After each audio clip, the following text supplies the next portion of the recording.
Certains médias présentent l'invasion de l'OTAN et des États-Unis contre la Libye comme un mouvement social. Pour ceux qui ne savent pas faire la part des choses, suggérons quelques pistes. Un mouvement social majoritaire triomphe seul et n'a pas besoin de l'invasion d'une coalition impérialiste de 42 pays pilleurs, pendant plus de 6 mois pour s'imposer.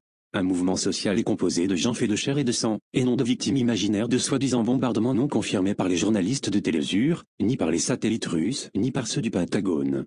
Un mouvement social surgit spontanément du peuple et non des plans du Pentagone pour envahir la Libye dénoncée depuis 2001 par le général Wesley Clark. Un mouvement social n'obtient pas la protection de cette mafia de puissance hégémonique appelée l'ONU. Un mouvement social n'est pas dirigé par des monarques, des terroristes intégristes, des mercenaires étrangers, ni d'ex-ministres du gouvernement auquel il s'oppose. Un mouvement social n'est pas présenté par Barack Obama comme un modèle pour les relations internationales et ne reçoit pas l'appui de l'armée d'occupation européenne appelée l'OTAN.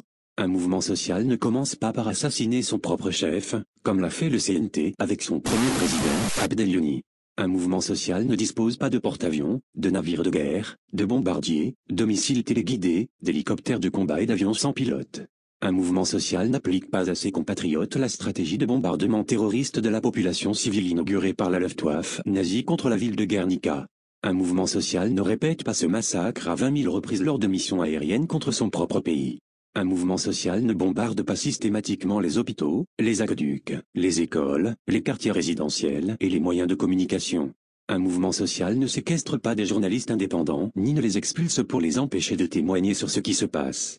Un mouvement social ne se livre pas à l'assassinat ciblé des dirigeants de son pays et n'offre pas une récompense d'1,5 million d'euros pour leur tête. Un mouvement social ne déploie pas des avocats, des lobbies et des influences pour que la Cour pénale internationale émette des mandats d'arrêt contre ses adversaires. Un mouvement social ne provoque pas le massacre de 60 000 personnes parmi son propre peuple. Un mouvement social n'a pas de complices financiers internationaux capables de confisquer 270 milliards de dollars de réserves de son propre pays. Un mouvement social n'offre pas les ressources de son pays à une nuée de sociétés multinationales.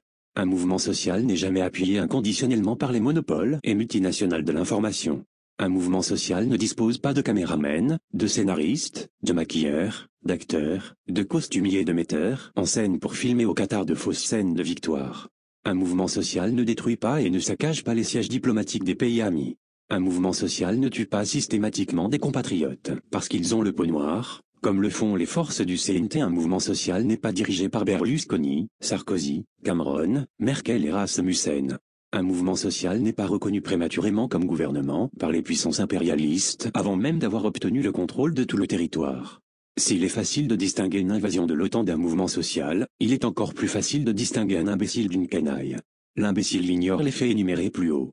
La canaille les connaît mais persiste à dire que l'invasion de la Libye est un mouvement social. Lui Brito Garcia.